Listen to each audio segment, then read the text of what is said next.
Greatest Michael. of all time. Greatest of all time, Jalen? Airness. Greatest of all time? Unanimous. Okay, thank you very much. That being said, Jalen, I want to start with you. Okay. How do you feel about LeBron saying that about himself? First and foremost, to me, LeBron officially passed Larry Bird and got into the top 5 when he won his final championship, his only championship in Cleveland. In my mind, he still has a way to go clearly to pass Michael Jordan, Bill Russell, 11 championships, 13 years, Kareem Abdul-Jabbar. The captain. And my heart just won't let him pass Magic just yet. I got to see a little bit more.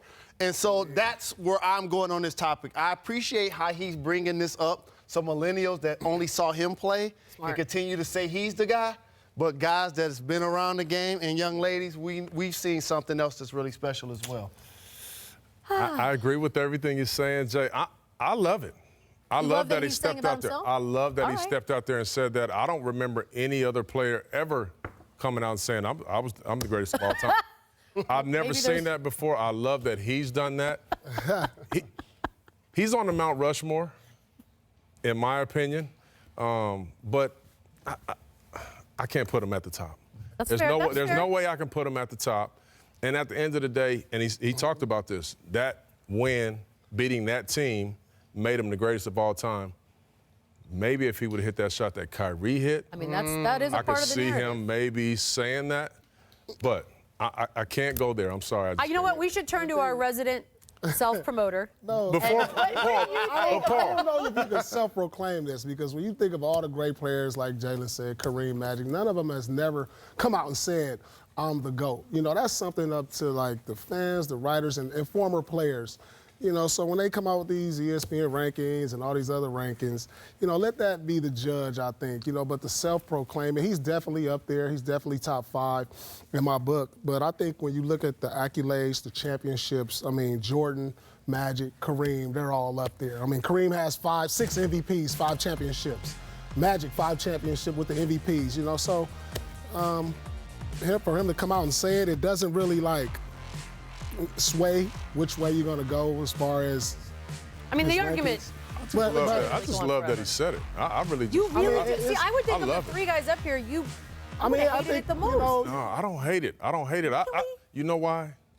Because he's probably been feeling that way, and I like the fact that he just said it. It made me the greatest of all time. Well, whether I believe him or not, a play or a championship that like makes that you that. Because it's not a play or a championship that makes you the greatest of all time. It's the course of the body of work that you put in. So I mean, if you're going to say that, he got a point. But also, if that's the case, he's the greatest specimen that we've ever seen. But also, no doubt. His greatest individual achievement, which he acknowledged beating the Warriors, doesn't make him the greatest player of all time. That's a different thing. And also, for those that want to compare the two, Michael Jordan, when you talk about all NBA first team defensively, leading the league in scoring over 30 points per game, finals MVPs, championships, like the categories that you guys hold personal to you, like just another level that MJ's on. Do you think this will end up being generational? Because it seems like people in our age group and higher, we sort of cringed at the idea of saying that you're the greatest of all time? Because there are living legends that you guys have all referenced. We've never heard them say anything close to that. Right. This definitely will be generational, because there's some people before us that probably don't think of Michael like we think of Michael. So it's definitely a generational thing, and I'm pretty sure that the young kids that didn't really see this guy MJ play as much as we did, and they see LeBron James and Kobe. You know, Kobe gets slighted in all of this, by the way, but is that the number one guy who gets slighted, you think? Absolutely. It's 2. 100%. Who's the other? Tim Duncan. Yeah, Timmy for sure, too. And but you know what? LeBron having these conversations and his accolades allow us and the fans to kind of put him ahead of those 2 guys. But here's the crazy thing. Y'all probably gonna kill me. But okay. I think MJ is the greatest of all time. But I think Kobe is more skilled than any player that's ever played that I've seen. I don't think that's. I think Kobe's more skilled. That's not a bad. That ain't far off. You rolling with that? He's up there.